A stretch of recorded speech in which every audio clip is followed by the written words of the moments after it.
Titiro, look, here comes Tamanui te rā. Mōrena, Mr. Sun. Mōrena, Pāpā Rākau. Kia ora, my name is Kōkā. Here in the forest with me, the 5 Patupaiarehe. Let's go and meet them. Time to wake up, Tākaro Tribe.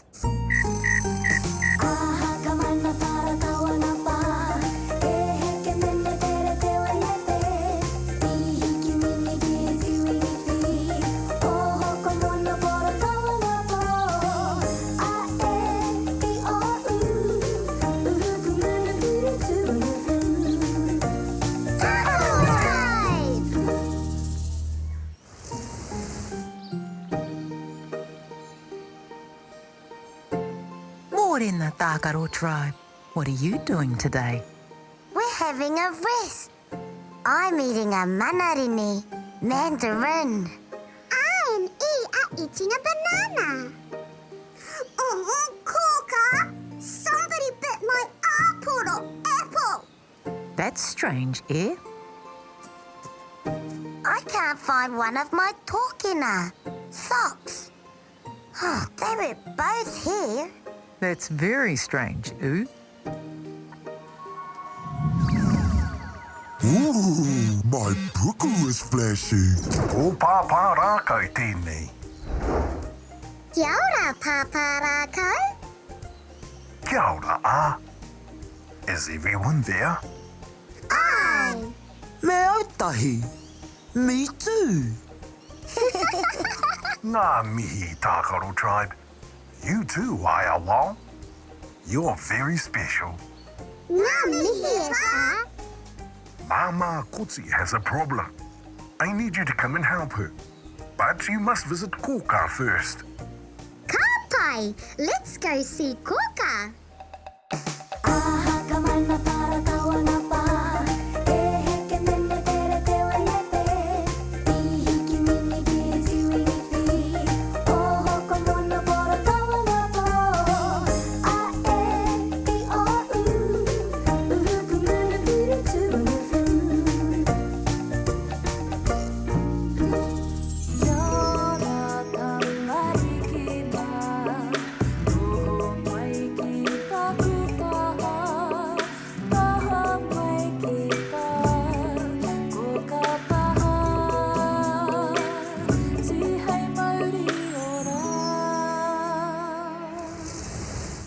Tākaro Tribe. Kia ora, Kōkā. Pāpā Rākau has asked us to help Mama Koti. It's always good to help others, or no matter who they are. Kōkā, somebody bit my apple. E, did you know we eat using our waha, mouth? This is my waha, mouth. That's right, E. And what is your mouth full of? Noho. Just a minute, Pāpā Rākau's calling you. Ka pai, Kōkā.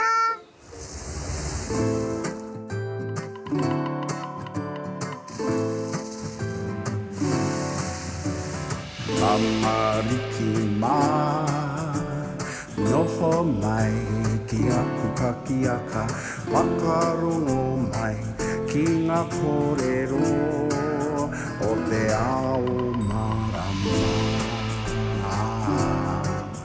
Aue. Ah, Tākaro Tribe. You've arrived. Kia ora, Pāpā Rākau. Pepe Kotsi has gone missing. Will you find Mama Koti's baby for her? Aye, Pāpā Rākau. Pepe Kotsi went missing when they were visiting Tuatara in the forest. You need to look there. Small problem, Pāpā Rākau. How do we get there? Pooh will take you. She won't be long. Yay! What did Kōkā tell you? That we eat using our waha, mouth. Do you know different creatures have different kinds of waha, mouth? How? Let's take a look. The mouth of an ētahi, dolphin, has sharp teeth for catching fish.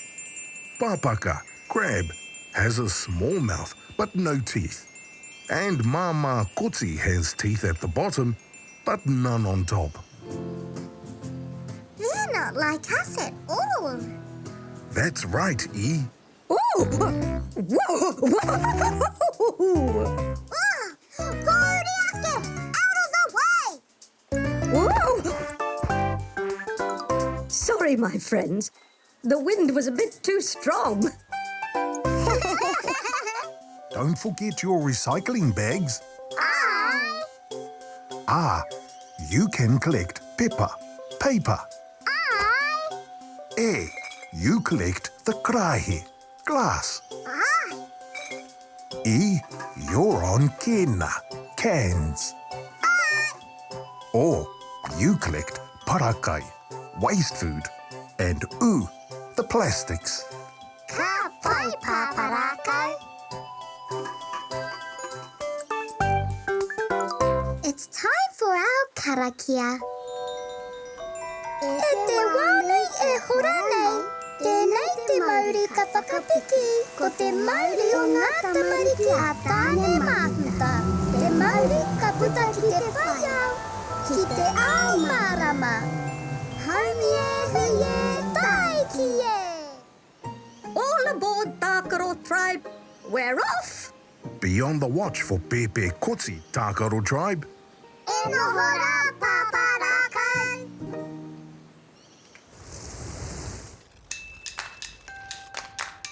There's the Pāmu. Farm. Ira, look! There's lots of koti, goats. Koti, goats live in herds. Their waha, mouths, are so strong they can eat almost anything. They're saying hello to us! Backpacks off so we can collect rubbish. Hey, I've got some glass. I found an ipu kiriho, a plastic container. That's not the right bag. Yay! Got it right this time. Here's Tuatara's cave, Tākaro Tribe. And here's Tuatara. Kia ora, Tuatara. Tuatara, Māmā Koti sent us to find Pēpē Koti. Have you seen him? Tuatara is very happy you're here. He says there's something scary in his cave. Whoa!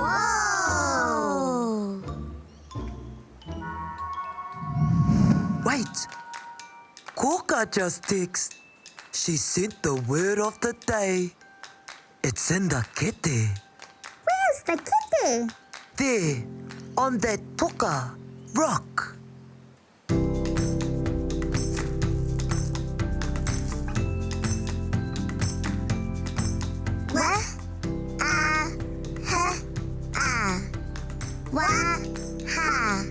Waha.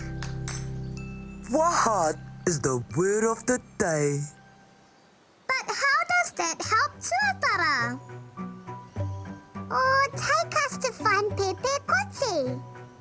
Maybe the word of the day, waha, now can help. I have an idea. Here's Pēpē Koti. Pēpē Koti was scaring Tuatara. And there's my missing tōkena, sock. Solved everyone's problems, Tākaro Tribe. Yay! Let's celebrate with a waiata.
Kia ora, Tākaro Tribe. You found Pēpē Koti. Ana Pāpā Rākau! Yay! Pēpē Koti's waha mouth was the clue. Well done, E. Shall we look at what our friends have been up to today?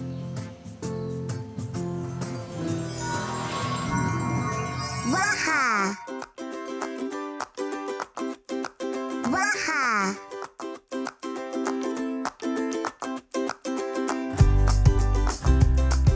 Waha!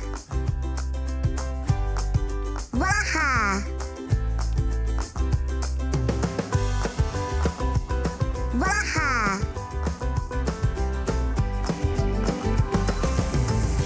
Kia ora, Tākaro Tribe. Did you have a good day? It was beautiful. Let's take another look at what you did today. First, E's aporo, apple, had a bite out of it. Then U's tōkena, sock, went missing. Then Māma Koti asked you to find Pēpē Koti. You visited Tuatara, and the word of the day showed you the answer to all your problems was Pēpē Koti. The word is wa, a, h, a. Wa, ha, waha. Now that was a beautiful day.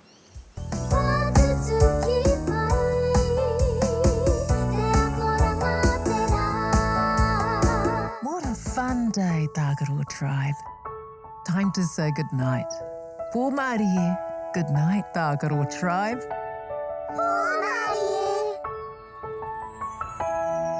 Oroia tō mata, paraihe hia o niho, kuhuna o kakamoe pō Māori e kuhu ki te moinga, takoto iho ki raro, e pai ai o moe moe a. Kia au tō moe, e pai ai o moe moe a. E pai ai o moe moe a. Good night. Titiro, look, here comes Tamanui te rā. Morena, Mr. Sun. Morena, Pāpā Rākau. Kia ora, my name is Kōkā. Here in the forest with me, the 5 Patupaiarehe. Let's go and meet them. Time to wake up, Tākaro Tribe.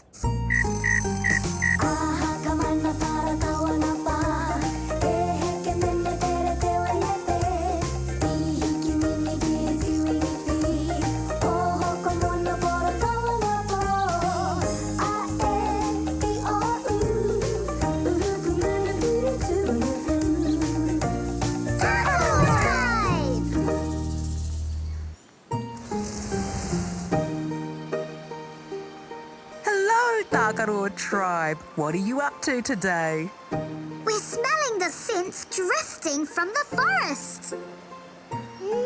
I can smell sweet flowers. And I can smell wet leaves. What's the matter, U? I can't stop sneezing, Kōkā. I wonder what's got up your ihu nose. Ooh, my puku is flashing. O Pāpā Rākau tēnei. Kia ora, Pāpā Rākau. Kia ora, A. Is everyone there? Ai. Me ētahi. Me too. Ngā mihi, Tākaro Tribe. You too, Wao. You're very special. Ngā mihi e pā. Pāpā Rākau, we have a problem. Ooh, can't stop sneezing. Perhaps Oo has hay fever. Come and see me. But remember to visit Kōkā first. Ka pai! Let's go see Kōkā.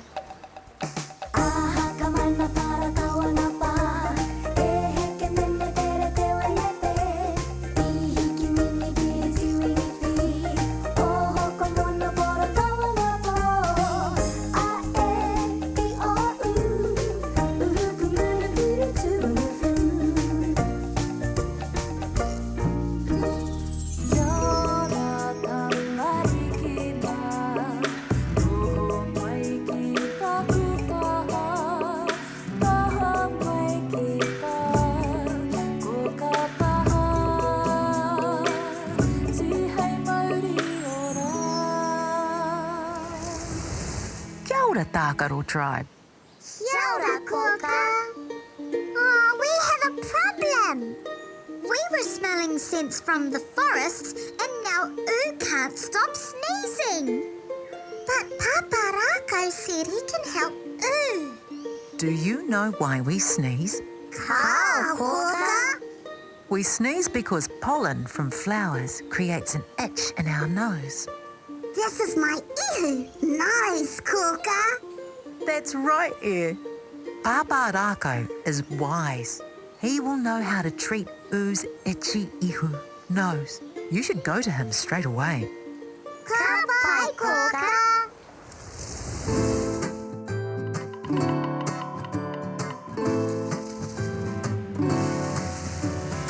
Amariki mā, noho mai ki aku kakiaka, whakarongo mai ki ngā kōrero o te ao marama. Aue. Ah, Tākaro Tribe. You've arrived. Kia ora, Pāpā Rākau. How are you feeling, Oo? I still can't stop sneezing. You have hay fever. It's caused by pollen from flowers. Dudu has a cure for you. You need to visit him deep in the forest. Small problem, Pāpā Rākau. How do we get there? Pooh will take you. She won't be long. Yay! What did Kōkā tell you? She said Oo's problem is his ihu, nose. Do you know that different creatures have different ihu, noses? How? Let's take a look. I hear dolphin doesn't have a nose as such. When it comes up for air, it breathes through its head. An elephant has a very long nose it can also use to grab things to eat. And the kiwi has a beak with nostrils right at the end, which it uses to smell food. Ooh! Whoa! Kōriake! Out of the way! Whoa! Sorry, my friends. The wind was a bit too strong. All aboard, Tākaro Tribe! Don't forget your recycling bags. You can collect pepper, paper. You collect the krahe, glass. You're on kena, cans. Or you collect parakai, waste food. And the plastics. Ka pai, Pāpā Rākau. It's time for our karakia. E te wānui e hora nei, tēnei te Māori ka whakapiki, ko te Māori o ngā tamariki a tāne māhuta. Te Māori ka puta ki te whaiau, ki te ao marama. Haumie huie taikie. Be on the watch for Dudu, Tākaro Tribe. Ka pai! All aboard, Tākaro Tribe! We're off! E noho rā, Pāpā Rākau.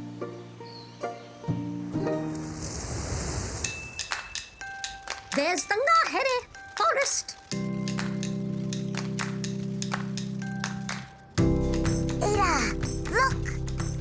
can see lots of pua on the trees. What you can't see is the pollen drifting in the air from the flowers. But up here, the air is fresh. I stopped sneezing, Pooh.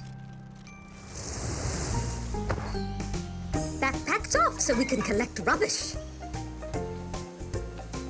I've got some glass.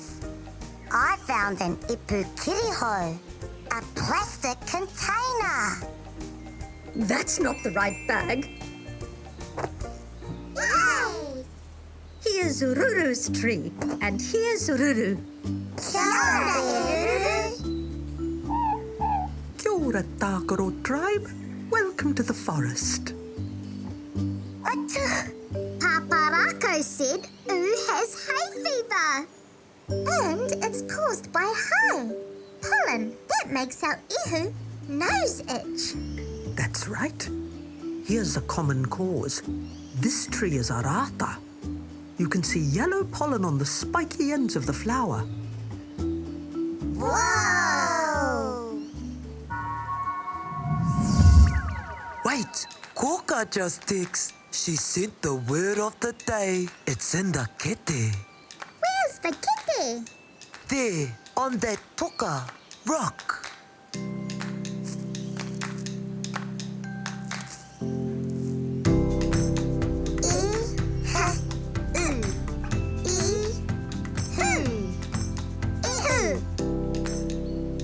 Ihu is the word of the day. But how does that help? Ooh! Come over here and find out.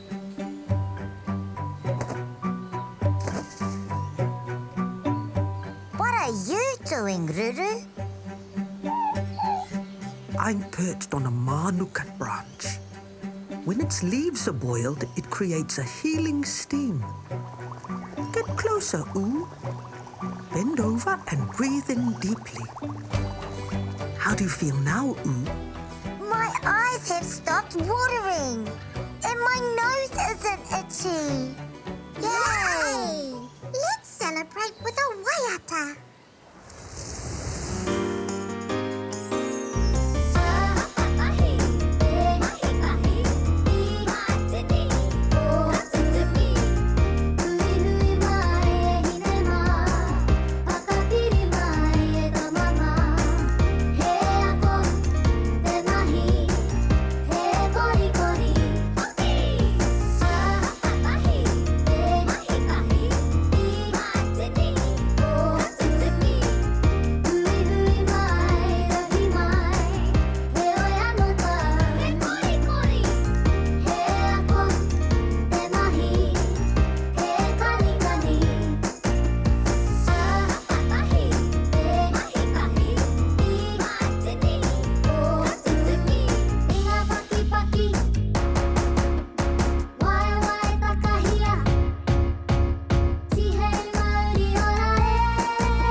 Kia ora, Tākaro Tribe.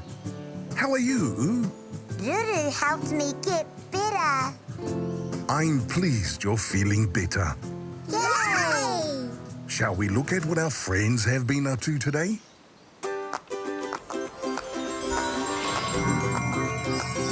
Ihu! Ihu! Ihu!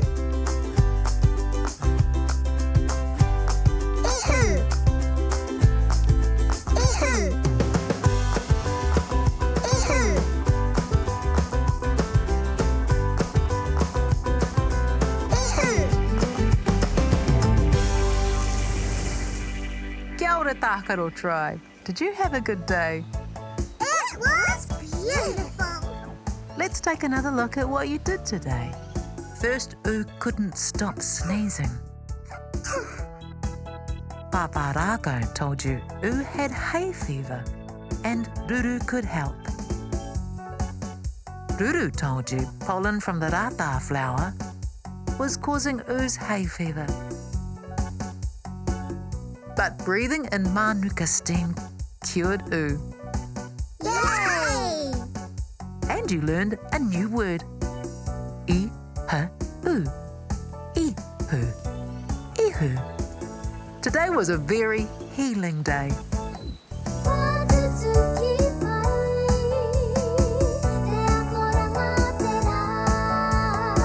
What a fun day, Tākaro Tribe. Time to say goodnight. Pō Māori, good night, Tākaro Tribe.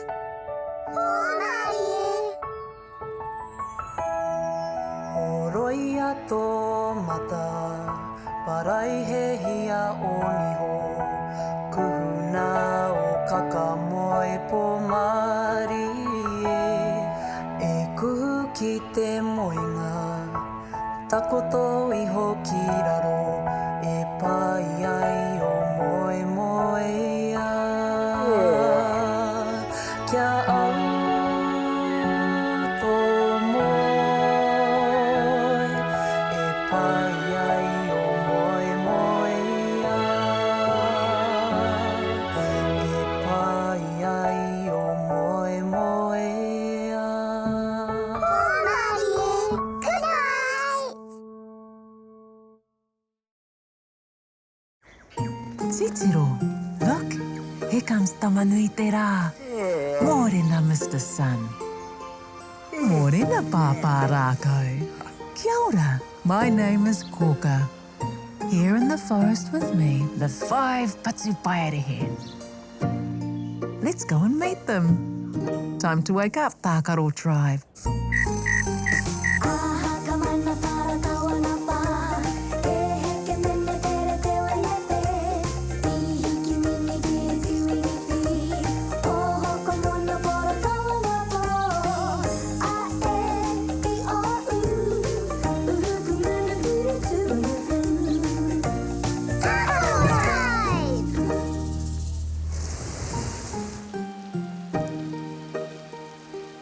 Hello, Tākaro Tribe. What are you up to today? It's been raining all morning, Kōkā. We're sheltering and wearing leaf hats to keep us dry. That's very clever, Titiro mai, Kōkā. I've made a necklace from puti-puti, flowers. It's beautiful, Ooh, my puku is flashing. O Pāpā Rākau tēnei. Kia ora, Pāpā Rākau. Kia ora, Is everyone there? Ai. Me ētahi. Me too. Ngā mihi, Tākaro Tribe. You too, Wao. You're very special. Ngā mihi e pā. Tākaro Tribe, Pepe Kiwi needs your help. We're always happy to help, Pāpā Rākau. Oh, but it's raining. We can't go anywhere. It stopped raining here in the forest.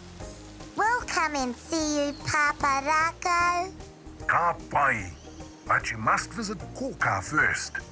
Let's go see Kōkā.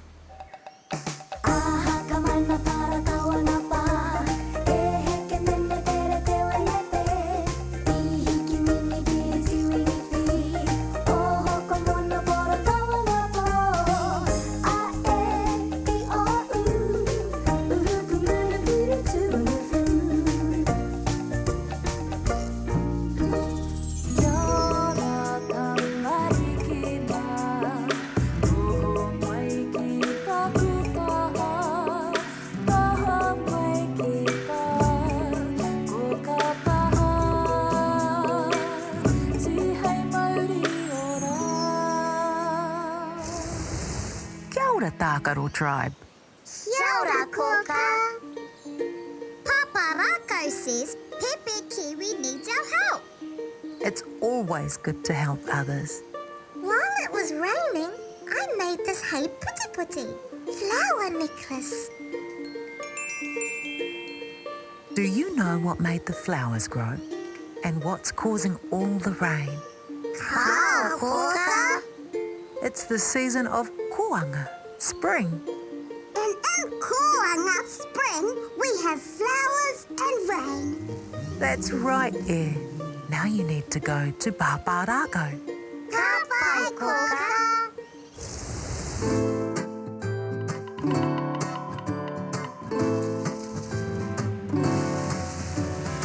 Mamariki mā, noho mai ki aku kakiaka, whakarongo mai ki ngā kōrero o te ao marama.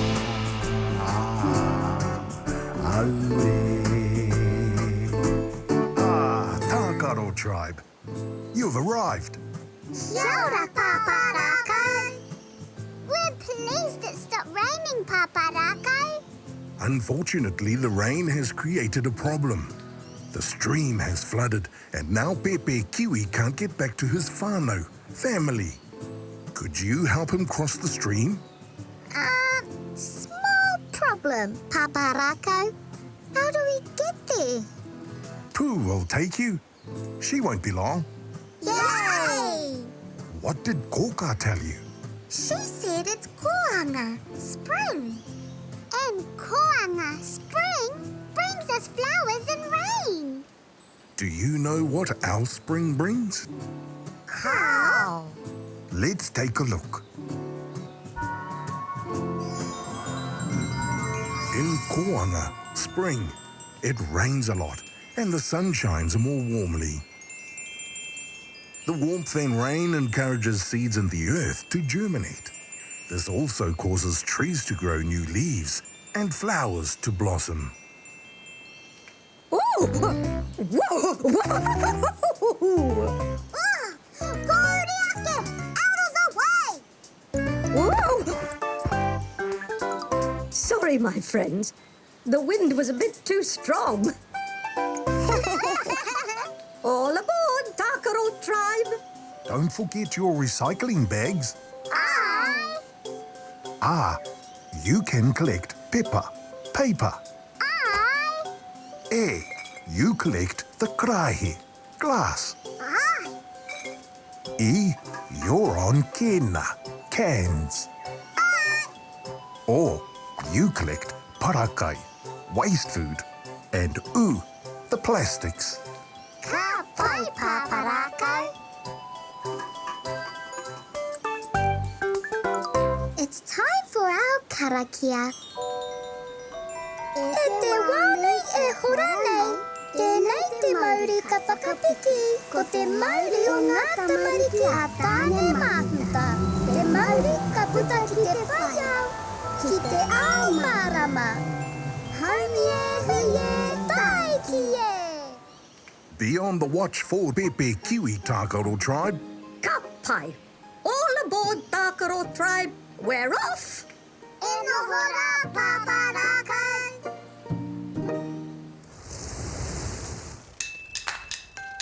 There's the ngahere forest. Ira, look, I can see an awa stream. And it's rained so much, water's everywhere. That's called flooding, No wonder Pepe Kiwi can't get home. Backpacks off so we can collect rubbish. Ira, look, the Wai has washed down lots of rubbish. Yeah, I've got some glass. I found a plastic container. That's not the right bag. Yay! Tākaro Tribe, Mama Kiwi is calling. We have to help Pepe Kiwi cross the stream. But the wire's too strong to cross. I know what would help Pepe Kiwi. Pepe Kiwi could fly across on Pooh's back. That's a good idea. But Pepe Kiwi lives on the ground. He's too scared to fly. Wait, Kōkā just texted. She sent the word of the day. It's in the kete. Where's the kitty? There, on that toka rock.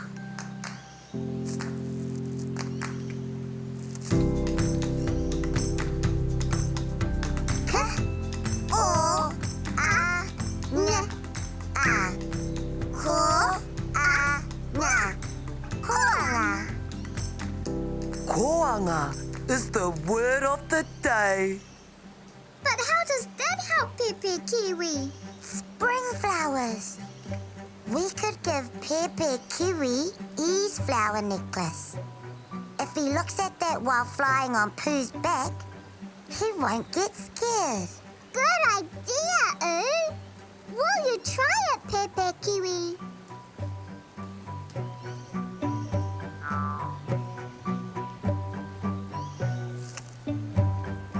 Look at the corner. Spring flowers, Pepe Kiwi. Then you won't be scared to fly.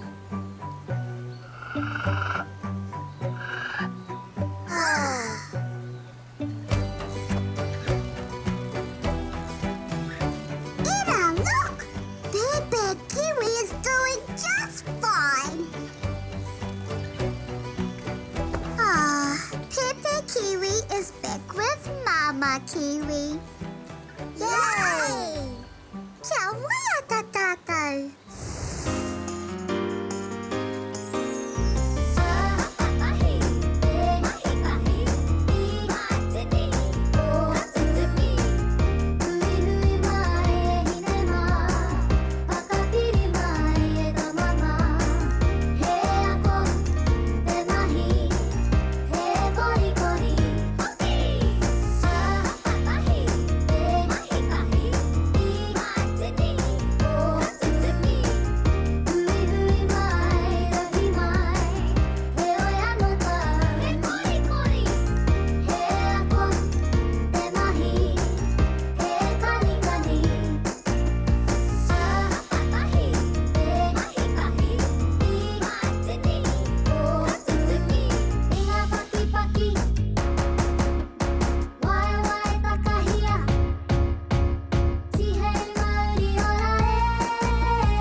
Kia ora, Tākaro Tribe. Is Pepe Kiwi safe? He's back with Mama Kiwi. Well done. Shall we look at what our friends have been up to today?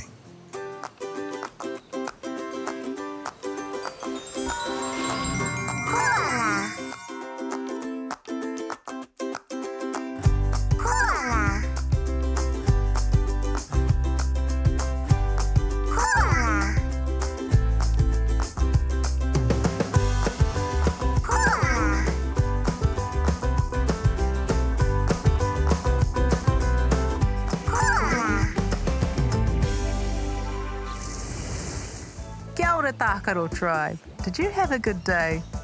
It was beautiful. Let's take another look at what you did today. Rain flooded a stream, separating Pepe Kiwi from his mama. Pooh could fly Pepe Kiwi over the stream. But Pepe was too scared to fly. E gave him her flower necklace to look at, so he wouldn't feel scared. You helped Mama and Pepe Kiwi get safely back together. And you learned a new word. Ke, o, a, ng, a. Ko, a, nga. Koanga. Now that was a beautiful day.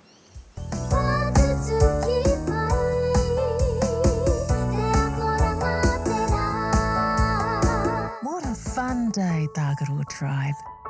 Time to say goodnight. Pō Māori e. Good night, Tākaro Tribe.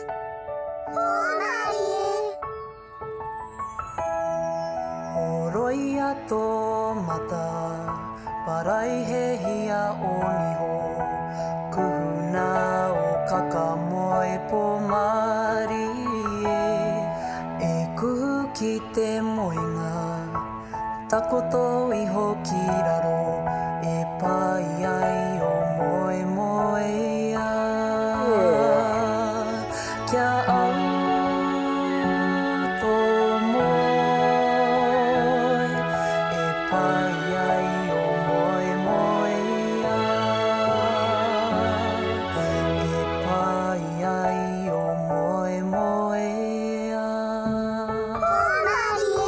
Good night!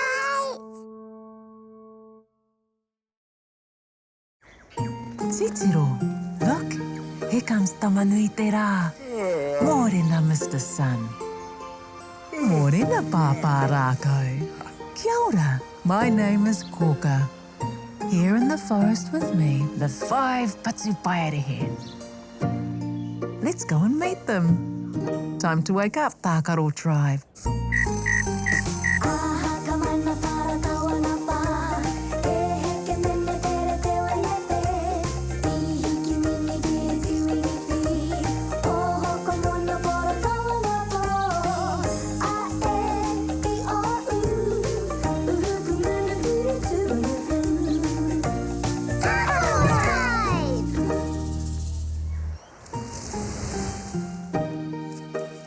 Hello, what are you holding? It's a flower, Kōkā. It's called a kōwhai flower. He kōwhai pēnei iau nei. That's right, you are a kōwhai flower. It was very windy last night, Kōkā. Do you think the wind blew me the flower from the forest? Yes, I think that is what the wind did, Ooh, my puku is flashing. Ko Pāpā Rākau tēnei. Kia ora, Pāpā Rākau. Kia ora, Is everyone there? Ai. Me ētahi. Me too. Ngā mihi, Tākaro Tribe. You too, Wao. You're very special. Ngā mihi e pā. That's a very pretty flower, Yes, it is. The wind blew it to me. The wind has caused a problem for Tui's home in the forest. Will you go there and help him? We'll be there right away. Ka pai, let's go see Kōkā.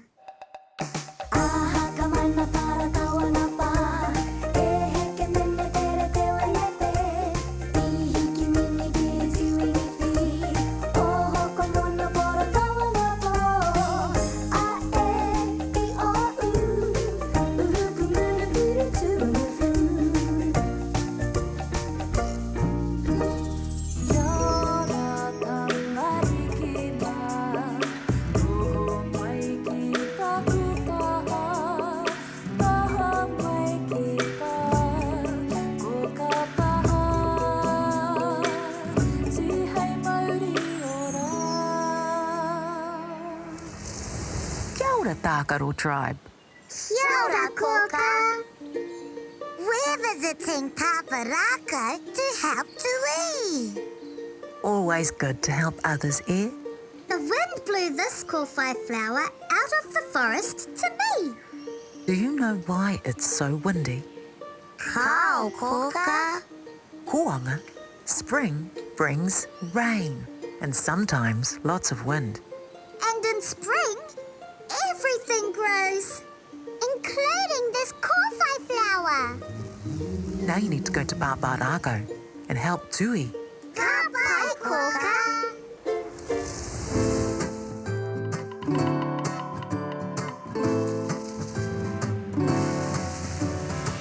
Amariki mā, noho mai ki aku kakiaka, whakarongo mai ki ngā kōrero.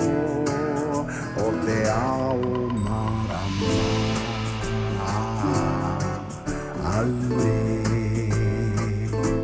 Ah, Tākaro Tribe. You've arrived.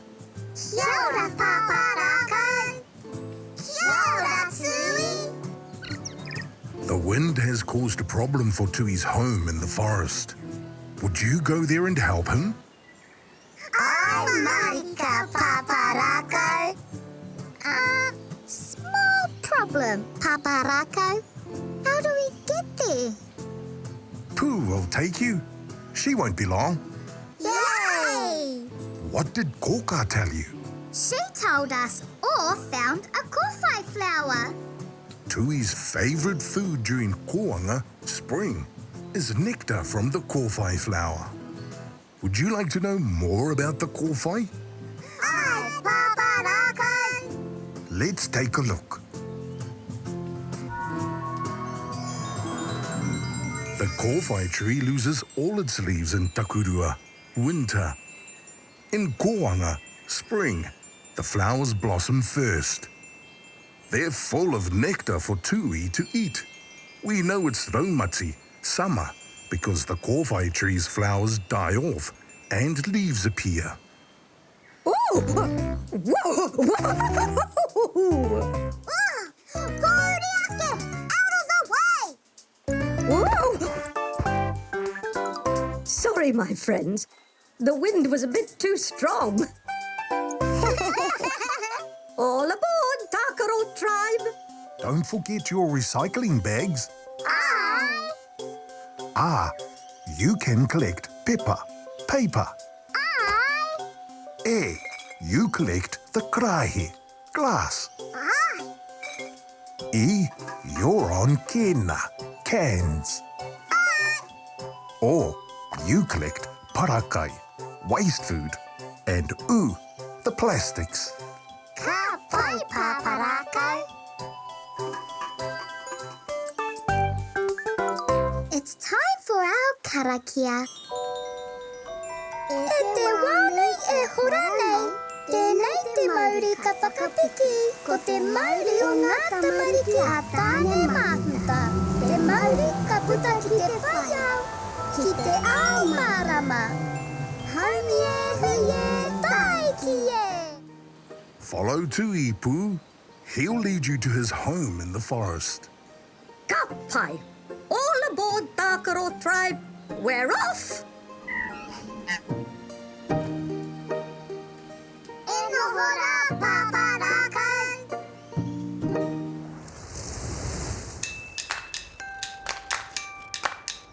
There's the ngahere! Yay!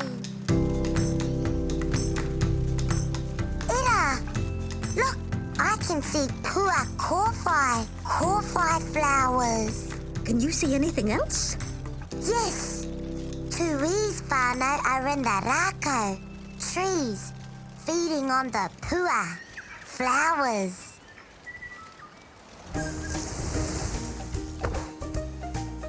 Backpacks off so we can collect rubbish. The wind has blown rubbish among the trees. Yeah, I've got some glass. I found a plastic container. That's not the right bag. Yay! Tākaro Tribe, Tui is calling you.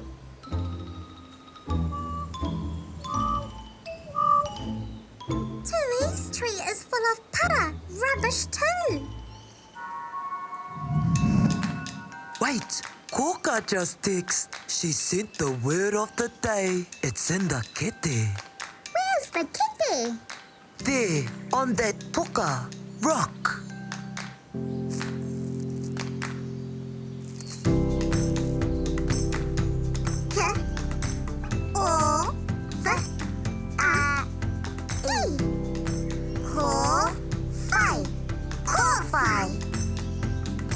Kōwhai is the word of the day. We have to clear the rubbish off Tui's kōwhai tree.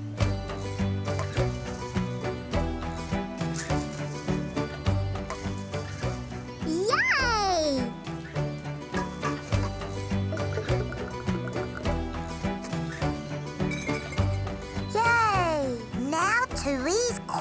tree is clear of rubbish.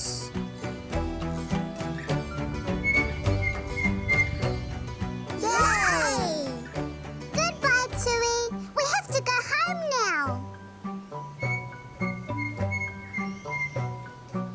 Wait! Our hands are dirty. Let's wash them.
Kia ora, Tākaro Tribe.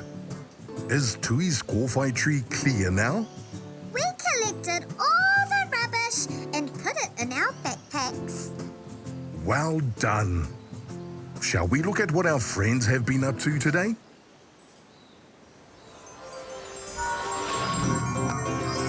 Kōwhai.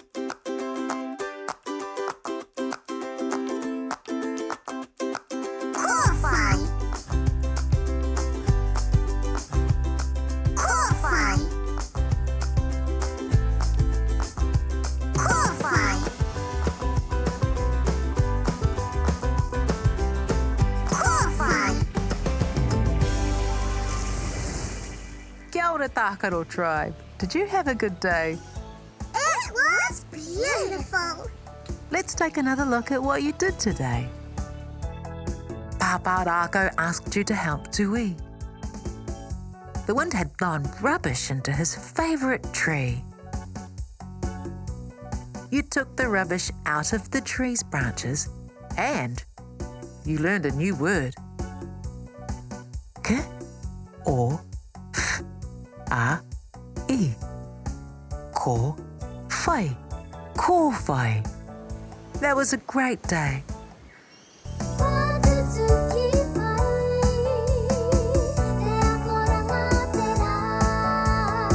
What a fun day, Tākaro Tribe. Time to say goodnight. Pō Māori e. Good night, Tākaro Tribe.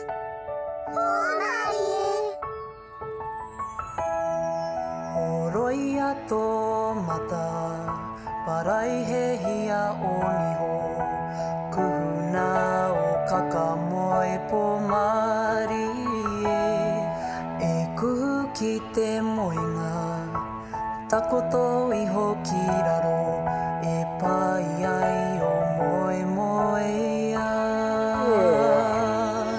Kia au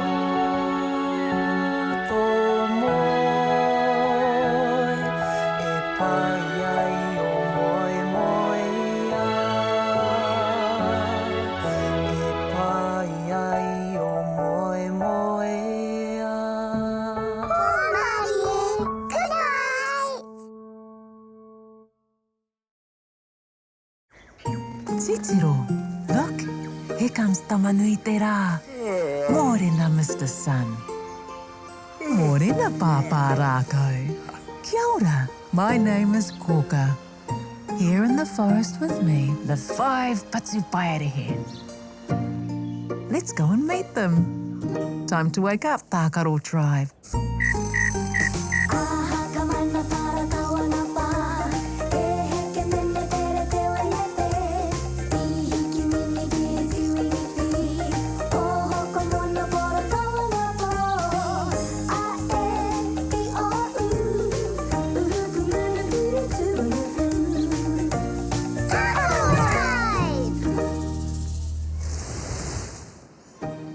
What are you up to today, Tākaro Tribe? It's very hot, Kōkā. We're too hot to play.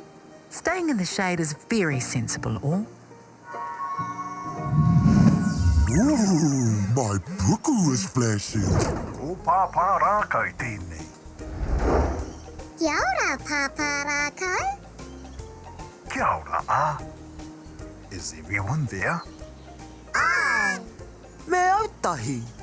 Me too. Ngā mihi, Tākaro Tribe. You too, Wao. You're very special. Ngā mihi e pā. The weather's very hot, Tākaro Tribe. Would you like to cool down? We would. Our friend Taraute, Trout, is trapped deep in the ngahere. Will you help him, Tākaro Tribe? Aye, Pāpā Rākau. Come to me and I'll tell you what you need to do. But you must visit Kōkā first. Ka pai. Let's go see Kōkā.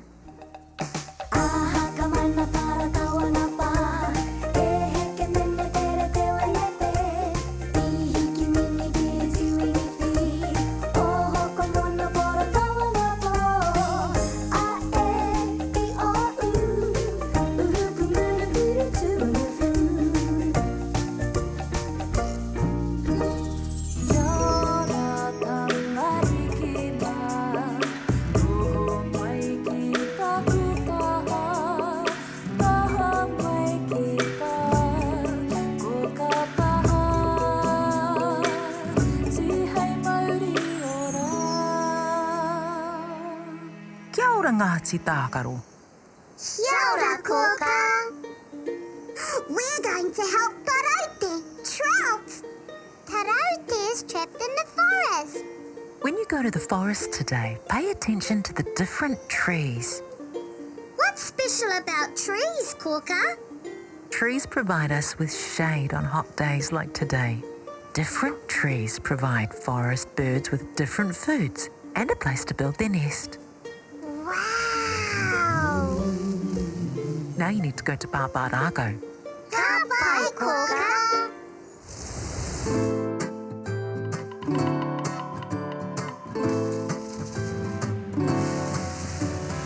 Amariki mā, noho mai ki aku kakiaka, whakarongo mai ki ngā kōrero o te ao marama.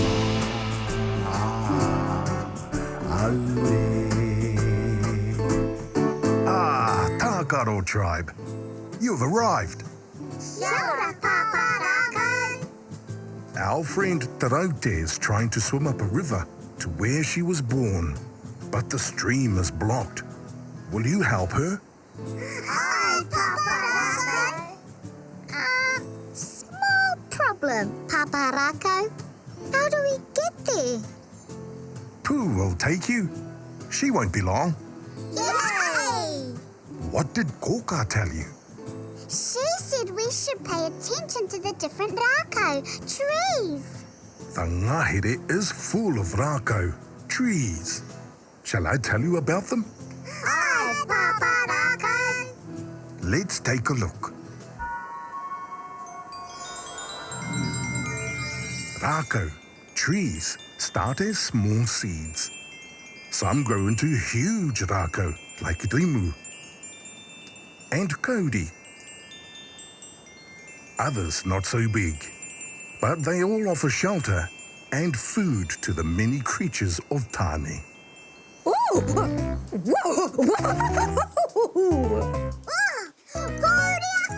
Out of the way! Whoa!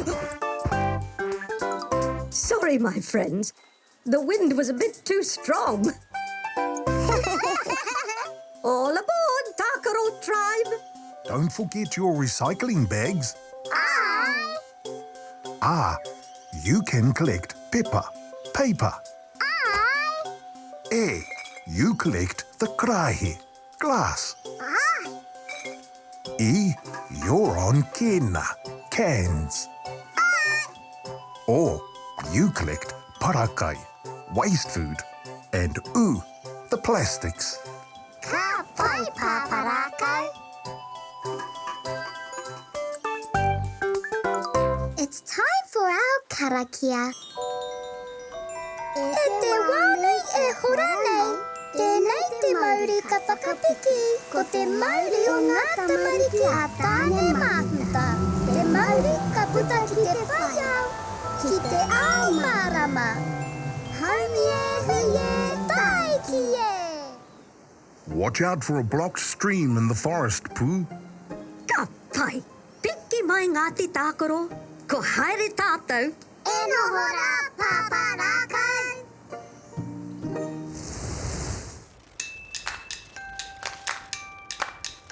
There's the ngahere. Yay!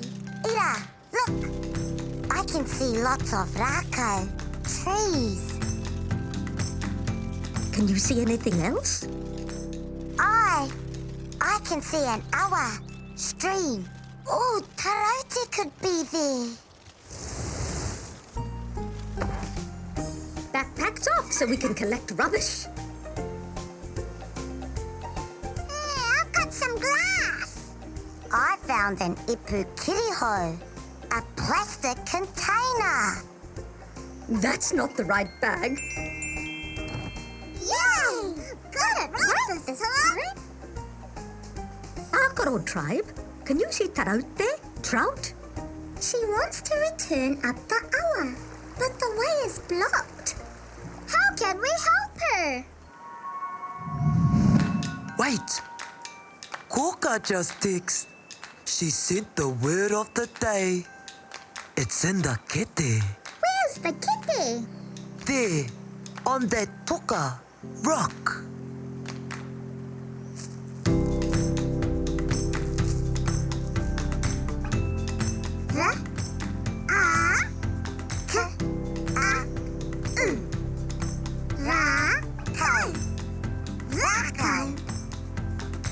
Rākau is the word of the day. But how does that help, Tarote? Ira, look! There's something blocking the stream! Oh no! A great tree has fallen! Ooh, my puku is flashing. Pāpā Rākau tēnei. Kia ora, Pāpā Rākau. I am here to help you. Wow, wow! Turn around so I can see the fallen Rākau.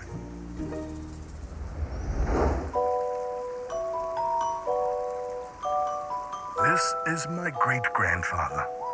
He has stood here for the longest time.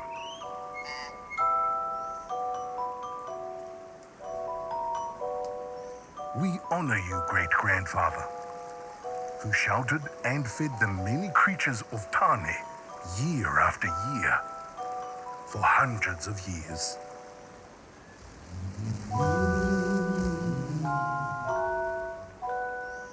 Now we can help Tarote. Dig a channel for Tarote around great-grandfather Rākau's branches. Mama, Moa can help dig!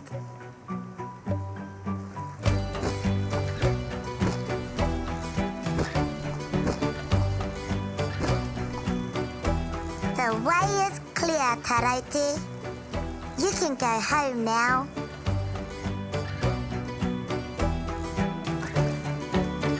Thank you, Mama Moa.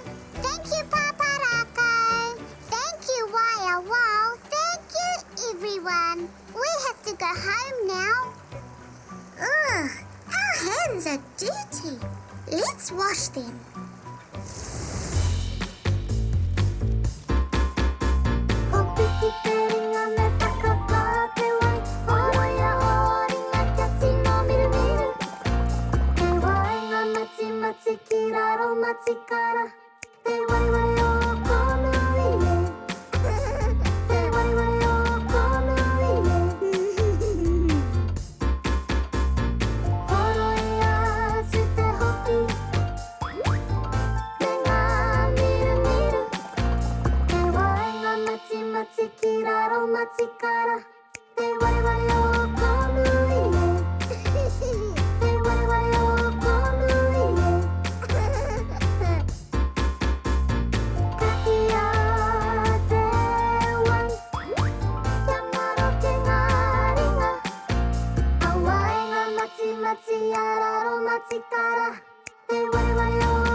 older Tākaro Tribe. By working together, mahi tahi, we all helped Te Rauti get home. Yay! Shall we look at what our friends have been up to today?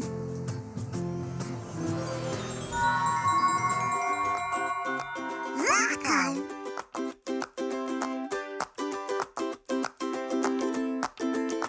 Rākau.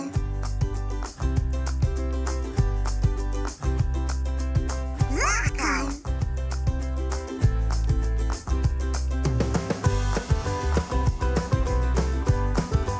Rākau.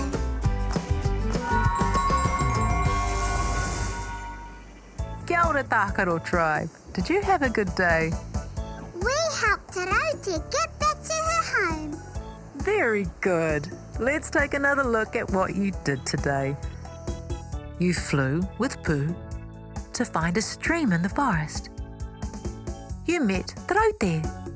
He couldn't get home because a huge tree had fallen into the stream. The fallen tree was Pāpā Rākau's great-grandfather. He was thanked for sheltering and feeding so many creatures for hundreds of years. Māmā Moa helped you dig a new channel, so Te Rauti could get back home. And you learned a new word. Reo Māori. Rākau.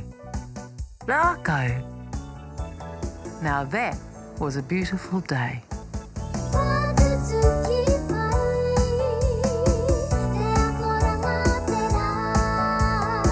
What a fun day, Tākaro Tribe. Time to say goodnight. Pō Mārie. Good night, Tākaro Tribe.